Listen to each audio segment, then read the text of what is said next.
Hello and welcome to another Maine SBDC webinar. My name is Kelsey Reardon and I am with the state team hosted by USM. And today, we have Christina Ramsdell from Maine SBDC at AVCOG. So she's one of our newer certified business advisors, and she comes from a long history of banking. So she's helping our small businesses understand a lot of what goes into banking from the bank's perspective, which is pretty cool to have on the team. So today we're going to be going over tips and tricks for fixing your credit. So a lot of times small business owners go to start a business and they realize that their credit is a hindrance. So we want to make sure that you have all of the tools necessary to get the funding you need for your small business outside of the trials and tribulations of being a human in the 21st century and all that comes along with that in banking. So we're going to be going over, like I said, some tips and tricks today. All of the slides and resources will be included in a follow-up email that I send out. So we're also recording today's session. So if there's anything you want to rewind to, or you just enjoy it so much you'd like to watch it again, you are welcome to. So we do our best to record our sessions and upload those to our YouTube channel. So if there are other topics that you're looking for, I recommend digging around in there and you might find some answers to your questions. Like I said, I will include all of the content that we covered today in my follow-up email, but all of our contact information will also be in that email. So if you are not familiar with the Maine Small Business Development Centers, we are a zero-cost confidential business advising program that is essentially federally funded. We're an SBA program, so it's no cost to you, except that you've already paid your taxes, and your taxes pay for the programming. So we want to make sure you're utilizing everything that you are entitled to. And so there's a big orange button on our website that says request advising, and that form is the fastest way to get into our system. That link will also be in my follow-up email, so don't go hunting for it right now. But if you have any questions at all, you can respond to any email you've ever gotten from me and it will end up in the same place. And I'm happy to forward anything to Christina, but her contact information will also be in that email. So today, if you have any questions, feel free to put those in the chat. We have a pretty small group, so if you have any complex questions, you'll be able to unmute yourself and we can go through all of that. If we don't answer your questions along the way, there'll be time at the end. Otherwise, I think we're all set to get started. So I will pass it over to Christina. Excellent. Thanks, Kelsey, for the introduction. As always, you do a fantastic job. Wicked happy to be able to do this webinar for you folks today. And we are a pretty small group, and I'm also a pretty informal presenter, and I'm a pretty informal person in general. So feel free to jump in with any questions as we're going along. I don't get distracted very easily. I'll try to answer anything I can. If you're uncomfortable, because this, of course, is a trickier subject for some, feel free to obviously reach out to me directly if you do have specific questions that you don't feel comfortable discussing today with other people listening in. Some of this stuff is going to seem pretty common sense. What we're going to do today is we're going to take a big overview of what credit is in general, some of the background information about the modeling systems, the bureaus, the agencies, and then we're going to dive deep into what happens when you make a boo-boo on your credit. Things like bankruptcies, collections, things like that. And we'll give you some tips and tricks on how you might go about correcting that and getting yourself back with a fresh plate. Or we're going to meet you where you're at and figure out what we can do to take those next steps and get you to where you want to be. So the title obviously is Tips and Tricks to Fix Your Credit. I'm going to jump right on in. And the first thing I'm going to do is introduce myself a little bit. Again, like I said, I'm pretty informal, so there's not a ton here, but my name's Christina Ramsdell. I've been doing small business advising for about 8 months here at AVCOG. also known as Androscoggin Valley Council of Government. It is a mouthful. I'm still working on saying it. And I service the areas of Androscoggin, Franklin, and Oxford counties. I do have a phenomenal team of small business advisors. I believe there's about 15 of us all throughout the state. So while I do primarily serve those 3 counties, we do have other SBDC advisors who can service outside of that, or again, you're free to reach out to me directly if you prefer to work with me. I have 10 years of experience in banking. I primarily was a lender for a lot of that time period, so I know what credit reports look at. I know a lot of the basics behind it. I've probably had at least 8 years of focus on credit specifically, whether that be repairing, whether that be, new credit is established. So a ton of experience in that atmosphere. I also do a lot of conversations about budgeting. So you may also see some of that working into our credit discussion today. Highly recommend budgeting for anybody who is looking to build their credit. Budgeting is a great way to help you understand where your money is going and how you can use that money to increase your credit score. So jumping right on in, the first thing I feel like you really need to know when we're talking about credit is the credit reporting agencies. And the number one question I got when I was talking to bank clients was, which one is the right one? And the answer to that is they are all the right one. There are 3 different credit reporting agencies, but that doesn't mean that one of them is going to have all of the right information. You typically will see that there are different scores, right? Which is why people are confused. You get an experience score that says you're a 700, but your TransUnion says you're 654. The reason why that is lenders aren't required to report to all 3 credit bureau agencies. So you're going to see that each one of them is going to report something different. Typically, we see that a lot with maybe a store card that you got. Maybe you went and you're a big Kohl's charge fan. I'm a big Kohl's fan. Love that cash back or Kohl's cash. That will typically show up on maybe one of these reports, but it won't show up on the other 2. Again, this is one of the big reasons why you're seeing a big difference. So none of them are wrong. It's just they're reporting different information. Annualcreditreport.com. So you're going to see me mention this multiple times throughout this webinar. I highly recommend that you get your free credit report. You're allowed your free credit report once per year, and you will request it from this website, and it will actually send you all 3 of the Bureau's credit agency information. So you can actually look and see which reporting agency is reporting all of your trade lines and which one of them might be missing something. So this was super surprising to me. This is just something that I researched, but 1 in 5 people have credit report errors that are affecting their score. So when I'm talking about fixing your credit, the very basic thing that you can do is figure out, again, what's reporting on your credit, because you are likely to have an error of some type, whether that be something's reported incorrectly, maybe it's something that you've paid off completely and it's still showing that you owe money on that. Lots of different things that could be errors on here. So if you pull that report, you can really figure out what the issue is. Again, 1 in 5 people, that's, 20% of people have a report that have an error on their report that could easily be fixed and could easily turn into an increase in their credit score. So what's a good score? It really depends on the institution or the credit card provider that you're looking to apply with, because each one of them typically has a minimum credit score policy. Right now, banks are looking at about 700. 700 is that kind of golden number so that you can say, oh, I've got a 700 credit score. That's a pretty decent credit score.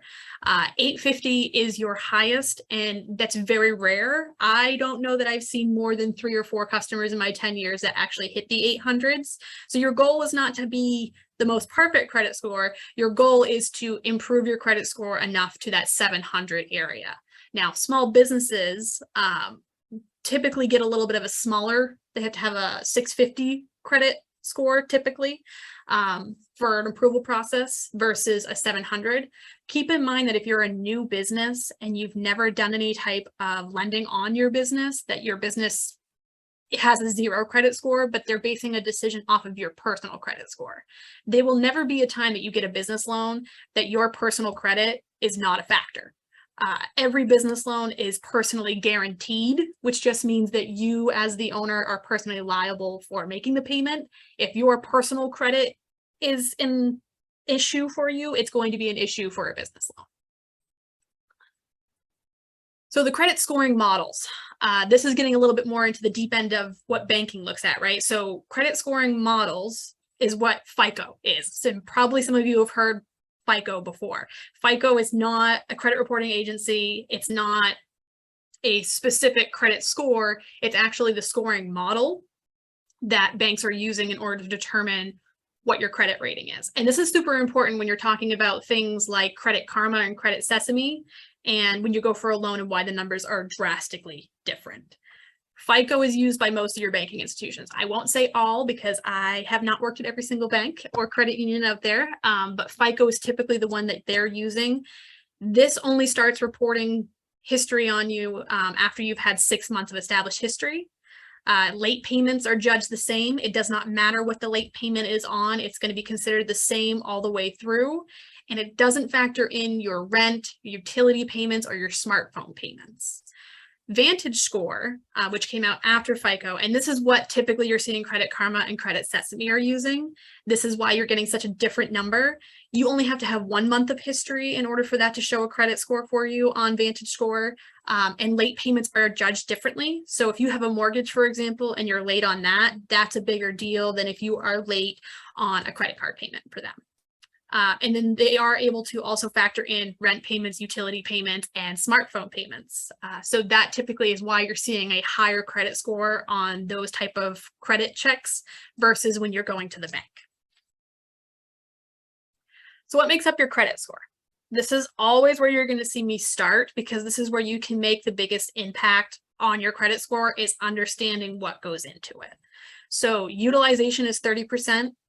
Payments is 35%, the length of your credit's 15%, the amount of credit inquiries is 10%, and the number of trade lines is 10%. So what does all of that actually mean? All right.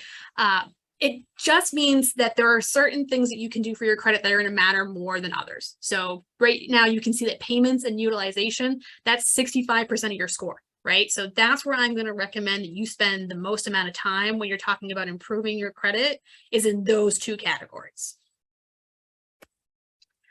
So payments, it's the number one thing that affects your credit score. If you are making late payments, if you're missing payments, those are going to have huge effects on your credit score if they haven't already.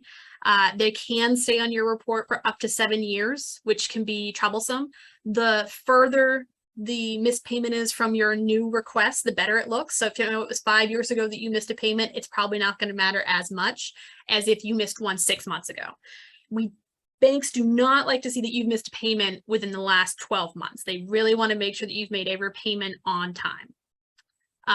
It's not reported until your credit is overdue by 30 days. They also report again at 60 days. 90 days, and 120 days. So that's 4 potential late payments that you could have on one card. And every time that they report that on you, that's going to be a ding on your credit.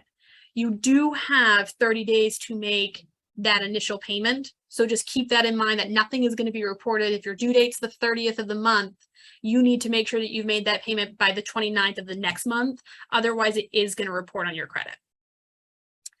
Big tips here is, if you do have decent history, depending, again, everybody's situation is a little bit different, but when I say decent, I would say that you've had the card maybe for 3 years, and you've never missed a payment before, and you miss your first payment.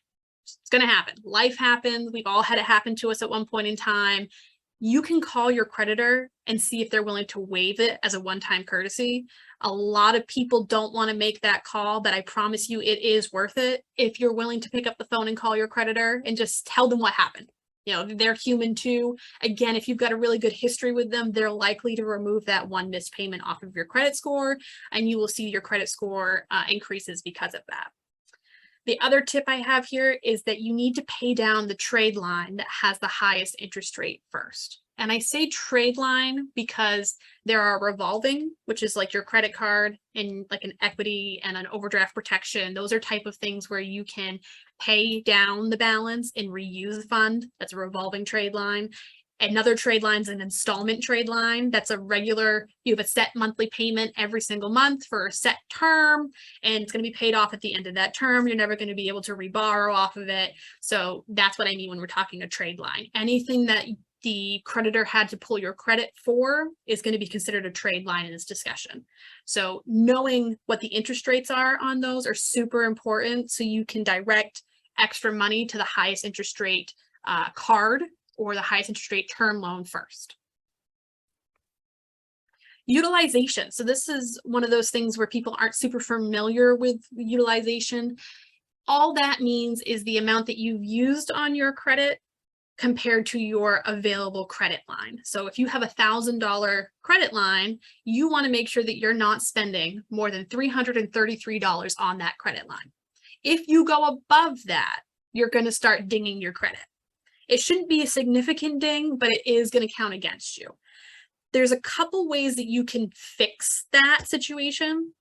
You can actually contact the creditor and ask for an increase. That alone will decrease the utilization on your card.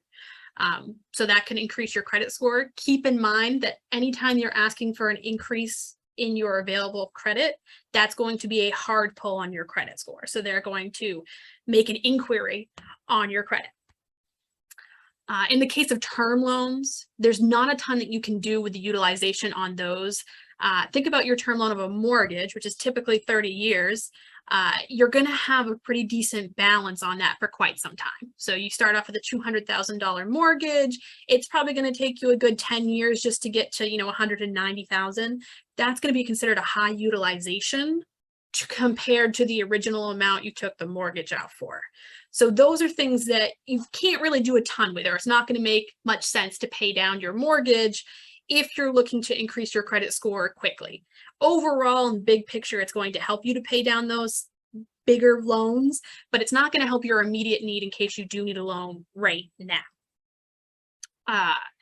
Good standing is the most important part. So again, if you're making your payments on time, you have a lot more wiggle room with your creditor than somebody who's falling behind. But if you're at the very beginning and you've just missed your first 30 day, or if you're at the very beginning and you've only had 2 missed payments with them, contact your creditor, because there's a pretty good chance they're still willing to work with you. It's when you become 6 months behind that you find that you're not having any assistance. It's really important that where you can, that you get ahead of it. If you are having issues, if finances have changed, if something has changed in your life that has prevented you, like a hospital stay, stuff like that, be honest about it, because most likely you will get some leeway in these creditors once you call them up. The biggest thing about utilization is if you do ask for an increase on your credit card, you need to spend the same. It does not mean that you can spend more just because you have a higher credit limit. Now, you certainly can, but that's not going to assist your credit score. You need to keep it in that same spending pattern that you were in order for increasing the utilization to make sense for you. Length of credit is also super important, and this is super important today more than ever, because with the potential student loan forgiveness, and I say potential because it sounds like there's still some questions about how that's going to go, but if student loan forgiveness actually does happen and you have student loans, if those student loans are paid off and it was your first intro into credit, which a lot of us it was, because you're starting at 18, 19, usually the first thing you get for credit is a student loan if you're going to go to college. If that's paid off, it's going to reduce the length of time that you've actually had credit for. So that's important to keep in mind, because it is potential in December that you could have a 700 credit score and be doing fine. And then January 1st, once your loans are forgiven, you'll find that your credit score will drop pretty significantly. It might drop to 650 from a 700. And that can make a difference in what you will get approved for a loan. So keep in mind, something like that is going to make a big change. And ideally, you're looking for 7 or more years if it's considered a good length of credit. Anything less than that, it's not necessarily a bad thing by any means, but as far as a score on your credit, it is seen as a derogatory mark. So having less than 7 years is not perceived as a good thing. Having more than 7 years actually is better for credit scoring. And it's based on your active and open trade lines. So if you had a credit card way before you had student loans and you closed it, it doesn't matter. As soon as you close that card, it's no longer being factored into your length of credit. It has to be open and active. Doesn't mean you have to use it, but it does have to be open and active. And typically with credit cards, especially, you want to use it at least once every 2 years. Otherwise, your creditor can close that card on you without you being aware of it. And again, if it's closed, it's going to reduce the length of time. The big tip here is timing is literally everything. It's everything when it comes to the length of credit. It all depends on what you are looking to do, right? So if I want to buy a house, that's a pretty big deal. If I'm going to buy a house, I'm going to make sure that at least the year before I plan on doing for the mortgage, that I'm not going to have any inquiries. I'm not going to have anything close out on my credit. I'm going to make sure that I'm making my payments on time. I'm not going to include any additional credit cards because if you include a new credit card, that's also going to reduce the length of credit based on your newest open and active line. And you will want your mortgage to be your newest active line, not anything else. So keep that in mind. 12 months before a big purchase, whether it's an auto loan or a mortgage, you don't want to have any inquiries on your credit score that could reduce your score. So this is an example. So this just somebody who's like a visual person who needs to see how this factors out. This is an individual who had student loans. They got one for every year that they were in college, starting in 2010. Their first credit card was 2012. They got another one in 2014, and then an auto loan in 2014, and then a mortgage in 2021. So when you factor each one of those loans, and that's what you'll see down here below is the first loan starting in 2010, we have 12 years from that. So that's our longest credit line is for 12 years, and then so on and so forth. You then take all of those years, you add them together and divide them by the number of lines that you have. So in this situation, there are 9 trade lines. There are 77 years all throughout from 12 to 1. And you divide that by 9 to get an average of 8.56 years. That's perfect. You're right above the 7 mark. That's actually beneficial for you. Your credit score is probably looking pretty decent as long as you've been making your payments. As soon as those student loans are paid off, you will see that the length of credit drops from 8.56 years to 6.75 years, which again, that's below that 7-year mark. So you could actually see that you lose a few points on your credit score. Credit inquiries. So I talked about this a little bit already, but there's a soft pull and there's a hard pull. Soft pull is what Credit Karma and Credit Sesame are doing. They're not actually pulling your credit score because they don't want to ding your credit. A hard pull is getting your actual score from the bureau agencies, and that is going to have a ding on your credit. There is not a significant ding to your credit unless you have more than 3 inquiries in a 12-month period. And I say 12-month period because if you say a year, typically people think January to December, it is a 12-month period. So if you got your card in June and that's the 3rd inquiry you've had, you want to make sure that June of next year is the next time you have any inquiry. Your inquiries will fall off after a year. And typically 3, no more than 3 is what you want to be aiming for. When you see the credit card pre-approvals in your mailbox, they have done a soft pull on your credit. They haven't actually verified that you're going to get approval. So if you've had a pre-approval and then you've applied for a card and ultimately gotten denied, this is why. It's because they're not actually using your real credit score. They're using the soft pulled version of that score. This also happens with account reviews. So if your bank may review your bank account on an annual basis, your credit card companies are doing the exact same thing. If you are looking at getting some additional credit, people will give you pre-approvals for home equities and other things without verifying all the details. Just be very hesitant when you get those pre-approval offers because they typically are not ever going to match up with what you would actually truly be approved for. Hard pull happens with any type of application for credit. You would think that it would take some time for a pull, but these store cards are the #1 thing that I see people getting into trouble with is they just keep getting a new store card because the cashier is really good at sales and they're really good at offering it to you every time you come in. So eventually you just say, yeah, I'll take a card. Every time you do that, they're doing an inquiry on your credit. So if you went to 3 different stores because you were going school shopping, for example, and Old Navy was running a great deal and Kohl's was running a great deal and maybe a Famous Footwear was running a great deal, you got a credit card for each one of them, those are your 3 inquiries for the year. You're done. No more after that. They run pretty quickly too. At this point, these applications are coming back almost instantaneously for them. So just keep in mind that you just want to be very picky about what you say yes to when someone's offering you a new card of any type. This is also becoming a bigger deal for rentals. Renting is hard. It's never been easy, but it's definitely harder now than it has been in the past. You won't find that a lot of landlords will even allow you to move in without doing a credit check at this point, which is very difficult. So that's why credit is even more important now than it probably has been in the past. So again, if you're looking for a new apartment in a year, you just want to be very mindful about what you allow people to check your credit for. There is one exception to the credit inquiry. And this is if you're doing multiple for rate shopping. So if you want to find the best rate for a car loan, you want to find the best rate for a mortgage, you can actually have all the inquiries that you've done within a 2-week period counted as one. There are very few times when you can do this, so take advantage of it when you can.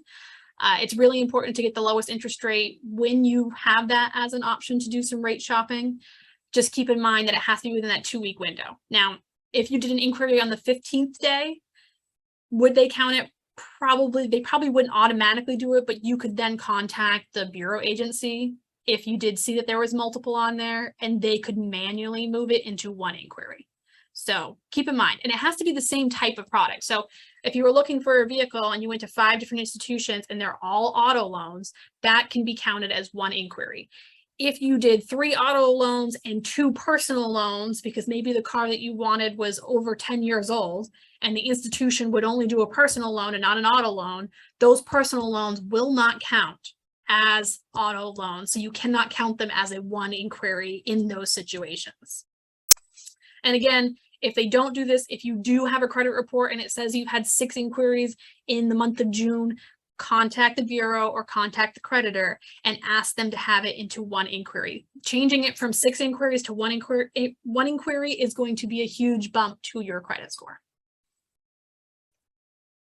Number of trade lines. So this is, again, bank specific. The more conservative the bank, the more they're going to want to see you have for history. Typically, minimum of 3 open trade lines for 24 months is what a bank is looking at, which seems a little crazy because that's, 24 months per card. You're talking 6 years just to have that. It's not so much that you need to have 3 trade lines for 24 months. They just want to see that you have 3 open trade lines that you've been making payments on. Ultimately, they're looking for that payment history. That's the most important part. So if you have 3 open trade lines, but you only have 12 months, that's not going to be as much of an issue as if you had 1 and you've only had it for 12 months. And again, talking about trade lines, difference between revolving and installment, banks want to see a mix. They want to see that you've got some installment loans and they want to see that you've got some revolving loans. And that's because it tells them that no matter what type of product that you're looking for, that you have the payment history to make the payments. They are judging you based on the amount of risk that you have, and credit score is based on the risk that you as a person present to the bank. The lower your credit score, the higher risk that the bank's not going to get its payment. The higher your credit score, the lower risk the bank feels that you will make your payments regardless. When does credit score take a hit? So typically, these are the things that I have seen that have had the most negative effect on a credit score. So bankruptcy is a huge issue. Collections, I would say 99% of the credit repairs that I have had to deal with collections in some sort. Perhaps you went through a divorce and there's a court-appointed alimony, or perhaps they have a court-appointed back due of child support, and then missed payments, late payments, and high utilization. So these are what we see in the banking world when your credit score is taking a pretty big hit. The biggest hit it's going to take is when you're filing for bankruptcy. And I'm going to bet that a few people who registered today registered because they do have bankruptcy. It is a common conversation, and I want to give you hope because there is hope to repair that, but it is going to take some time. So diving a little bit deeper into bankruptcy. Where do you go from here? It's pretty devastating. People really take a hit when they go through bankruptcy, and it's really sometimes the worst situation that they've ever been into. They can't get a loan for anything. Their credit is essentially trashed. It is worse to have bankruptcy than to have no credit, because bankruptcy means that you had credit and didn't pay your obligations. There's two different types of bankruptcy. There's Chapter 13 and there's Chapter 7. One is considered worse than the other. So Chapter 7, you don't make any repayments to your creditors. It's very difficult to get approved for Chapter 7, so I haven't seen a ton of this, but you don't make any repayments to your creditors. You're essentially wiped clean. You do have to pay the bankruptcy a certain percentage of the amount that you owe, but ultimately you don't have to pay anything to the people that you had the obligations with. Or it's reported for 10 years versus Chapter 13 is only reported for 7 years. And Chapter 7 filers are a higher risk category. So if that's reporting on your credit, you are always going to be perceived as a higher risk to a bank. Chapter 13, you do pay some of your debts. Usually your repayments are a portion of the total amount that you owe. So that can be helpful because most people can make some payments. It's usually just they can't make the full payment. And then some debts are completely discharged. Medical bills, for example, that's a big one that you see is typically discharged just because medical bills, it's very common. It's very common to have somebody who's got medical bills in collections or if something traumatic happened and you didn't have health insurance. We know how expensive that is. And it's a hole that you can never really dig yourself out of. But if you file Chapter 13, it can get rid of those medical bills for you.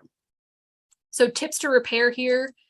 Again, you're going to be so sick of me saying this before the end of it, but get a copy of your credit report. You can't make any decisions until you know what's reporting on there. If you file bankruptcy, request your credit report 2 months after you know the filing has happened, because at that 2-month mark, it's going to register on your credit report, and you want to make sure that everything that you had included in that agreement is on your credit report. You don't want anything that you've been not obligated to pay showing up as an obligation for you. Number 2 is pay your bills on time. It's pretty simple, pretty straightforward, right? But it's sometimes the hardest thing to do. And then building up your savings. So we always say pay yourself first. This can be very minimal. I'm not talking $100 a month for people who don't have it. If you have $20 a month, put it into a separate account or put it in an envelope with cash, depending on how sticky-fingered you are. If you can't have cash in the house, I recommend putting it into an account that does not have a debit card, because that way you can keep money set aside for those worst-case scenarios. Gotta have something set aside just in case, especially after bankruptcy, because the likelihood of you being able to get a loan for an emergency, you say your roof needs a repair, it's going to be very, very difficult after bankruptcy, especially if it's recently. So if you can start establishing the habit of paying yourself something, it's going to help you in the long term. It's also going to help when loan providers are looking at giving you a loan. If say you've only been in bankruptcy for 2 years, but you've got $30,000 in cash sitting in your savings account, that's a completely different conversation than somebody who has no cash in there to be able to work with. If you're rebuilding, you should apply for a secured credit card. Now, I know bankruptcy is super scary and again, super emotional, but if you have the conversation with your bank or with this company who offers a secured credit card or a secured loan, you just need to understand why it's different than a gift card. So a gift card, as you spend on that gift card, the balance actually declines. You don't have that with a secured credit card. A secured credit card is you have to have the money on hand. Typically, it's a minimum of $300. You send $300 to the credit card company or to your bank. They put it in a savings account for you so that it can't be touched. They give you a credit card for $300. That's your limit. You can go then spend that credit card just like you would any other credit card, but you need to not go above the $300 limit they set for you. That is not going to take away from the amount that you sent them. You then will have a bill every month to make a payment on the credit card. The only reason why you get the credit card is because you're able to secure it with cash. So that's the reason why they approved you. It's then your responsibility to continue making the monthly payments as the bills come in. Very important that especially when you're restarting, start as simple as possible. Use that secured card for one thing. Use it only for gas. Use it only for groceries. Only for fast food and entertainment. Whatever one thing it is that you feel like that it's going to benefit you from, you need to use it for one thing and one thing only. And then you want to pay it off in full when you get paid. No more minimum payments. This typically is what you see when you get to a bankruptcy, is that you are only able to afford your minimum payments. You need to be getting into the habit of paying everything in full. So if you get paid weekly, you pay your credit card off. You get paid biweekly, you pay your credit card off. If you get paid monthly, you pay your credit card off. That's what you're doing first before you do anything else. Is that credit card is going to get paid off because it's a secured card. And ultimately, if you get a secured card and then you're not able to make the payments on it and you have bankruptcy, they can default you and they can take the money that you sent them earlier and cancel your credit card. And we just don't want you to be in that situation. But if you're making those full payments, you'll be able to continue with that credit card for about a year. And then you should be able to get a new credit card that's unsecured at that point in time. But it's going to take a good year of secured credit card history and payments. Collections, again, the biggest thing that I've ever seen is that collections are on here, and I've heard every story underneath the book. Ultimately, the rule here is that you're going to have to pay them. It doesn't really matter what the situation is. It has to be paid in order to be removed, unless it's an error, and then you can have it disputed. Collections stay on your report for 7 years. Huge red flag to lenders that obligations weren't paid, and the type of collection really does matter. Again, medical does not matter as much as, say, a car repossession, right? If you're looking for a new car and you need an auto loan and you have a repossession on an old vehicle, you are not going to get that loan. It specifically proves that you had one of these in the past and you're not going to get one again. If you pay off that collection, it proves that you paid your obligations and you will be able to get a new auto loan. Again, if there's an error, dispute it. Just go through the bureaus and dispute it. Typically, you have to write them a letter with the loan number and the amount that was owed, or that it stated that it's owed, and send it to each one of the bureaus, or you can dispute it directly with the creditor. So if it was, Key Bank, for example, who did the repossession, then you can go to Key Bank and talk to them about disputing it or paying it off in full. The other thing with collections, and I've had so many clients that have been successful with this, is that typically they don't care if you pay the extra. They're not looking so much for you to pay the late fees or the interest. They want you to pay the original amount that you owed, and they will negotiate with you. Hey, any payment is better than no payment as far as the collection agency is concerned. So typically what I tell clients is come in with a dollar amount. If you owe $800 to a collection agency, come in and say, I can pay you $5. And see what happens, because again, they want to see that you're making most of a repayment and they'll look at the original balance, and that's really what they want to get back. And then pay what you owe and set up a payment plan. So if you do owe it and they're not willing to budge, you just have to pay it, or you have to wait 7 years for it to fall off. And they do offer payment plans. So again, if it's $20 a month, it's still something, it's still more than zero. And it does matter that you're making those payments. Alimony and child support. So these are really, really heavy emotions here. When I see this type of situation, there's a lot behind this. So much more to the story than anybody's going to see on your credit report ever. At the end of the day, if you have a court-ordered child support and alimony payment, it is going to show up on your credit report if you stop making payments, because what will happen is it will get reported to collections. And then the collection company doesn't care why you didn't make the payments. They just want you to make the payments. In order to avoid this, if your financial situation changes and you have this court-ordered requirement, please contact your local child support enforcement agency. Again, there's a lot of emotions with this, but at the end of the day, you need to contact them so that they're aware that your situation has changed. If you lost your job, if you had to take a part-time job, if, health situations had happened, anything like that, please contact them. They will go ahead and look at reevaluating that court decision and see what they can do, whether it's a partial payment plan. Again, anything is better than nothing. So I've given some actual steps that you can take here, and I want to recommend to each and every one of you on the call and anybody listening as a recording later on is that you just need to take this one step at a time. At the end of the day, you can make improvements, but you need to know what you're working with here. And so at the beginning of the conversation, I talked about budgeting. This is part of the budgeting, and I'm happy to sit down with anybody and go through this with them. I know a number of banking friends who would love to sit down and go through this with people. Every business advisor is really focused on the business primarily, so every business advisor should be able to kind of go through these steps with you too, because ultimately, again, your credit is your business's credit, and you can't get a business loan without having decent credit yourself. So your steps here is get your credit report, Number two, you need to write down your trade lines, interest rates, and the payments associated with them. You need to know what you have for loans. You need to know what their interest rates are, and you need to know what your monthly payments are. Then you need to write down your monthly bills and know their due dates. I personally hate having multiple due dates in a month. I'm not a fan. I have all of my stuff auto deducted from my account on the first of the month because I just don't want to have to worry about something coming in the 15th, the 26th, the 28th, and the 30th. I don't want to worry about it. So auto pay is a huge thing here, but you need to know what your monthly bills are and the due dates that they're going to come out of. I'm also a really big proponent of having a separate account just for bills. Because if you know by listing out this amount of stuff for your monthly bills, you know what you need to have set aside per month. If you have an account where you can put that money aside, so if you owe $800 a month on all of your monthly bills and trade lines, then you need to make sure if you get paid weekly that you're putting $200 in that bill account. Because after 4 weeks, you will have the $800 that you need for all those bills. Highly recommend it. It can be strenuous to, set up auto pay and have it come from a different account, especially if you already have one established, but I can guarantee you it's worth it. You'll know how much money you have at the end of the day, especially if you're a married couple, you both have debit cards.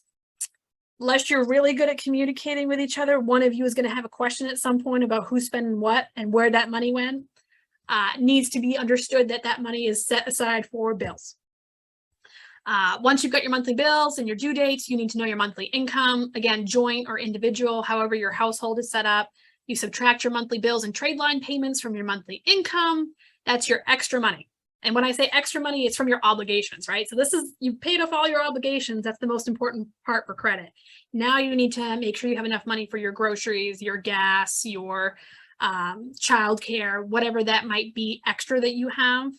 And if you don't have anything extra beyond that, say that you have somebody else who's taking care of the food bill, or you have somebody else who's transporting you, so you don't have gas, you need to figure out how to budget the extra effectively. And this goes back to paying down the high interest rate loans that you have first. And when I say that, typically I'm talking about your credit cards, because those are the ones that are charging you the most amount of interest. You'll start seeing when you write it down, the interest on credit cards can be up to like 24%. You won't see interest rates that high on any of your term loans. You really shouldn't see. If you do, come see me. We need to have a conversation. But 24%, 22%, that interest is killing you. If you can't make those payments in full, you need to think about transferring to a 0% APR so that you're not having to pay interest, because as long as you're paying interest, that's what's going to put you farther behind. It's really, really important that you stop using those credit cards if you're not making the full balance payments, because as you continue to add debt, it's not going to be easy for you to get out of that situation. So just keep that in mind, looking at the highest interest rate and putting as much of your extra income towards that as possible. It's going to be really important for making changes on your credit. And that's really the end of the story. When it comes to credit, again, it's so individual, it's so specific to your situation that it's really hard for me to get deep dive into making recommendations for this is what I think you should do first. Happily would have that discussion with any one of you or any of your friends, anybody you think would benefit from this, because it's just not something that people are aware of. It's an education factor. Nobody's aware of credit unless they have somebody who knows credit and who is able to actually have that conversation with you. 90% of the people that I deal with never had credit. They were cash only, or their parents did cash only. They never touched a credit card. They were told credit cards were evil. It is true. They are not the best things in the world, but you do need it in this world right now. You do need credit. You can't run on cash for everything unless you're a saver and you don't spend any money on fun stuff. You really need to make sure your credit is in that 650 to 700. That's where you want it to be. That's the goal. You've got my contact information here. You've got my direct phone number, the Maine SBDC website. Again, you can find all of our advisors on that. Every one of them is fantastic. You won't end up with anybody who doesn't know some information about credit. And they can always reach out to me if they are struggling in that area. And then our webinars, as Kelsey said, we do so much for webinars on our YouTube channel. Please go check it out. It can be anything from starting the business to finishing a business to expanding. Again, our focus is business, but you do need to have good personal credit to make a business loan work. And if you're at that stage where you're starting a business and you do need a business loan today, contact the SBDC, because potentially there are other alternative financing options out there, and you just don't know until you talk to somebody. So reach out if you are at that stage where you do need money now for your business, because there are other alternatives available for you. Awesome. Well, thank you, Christina. It's always funny when we get advisors like on a topic that they love. And to each their own. Everyone has different passion projects along the way. And so it's cool to hear just like there's something different about your voice when you're talking about something that like you really know a lot about. So we're thrilled to have Christina on the team now to help out with these questions.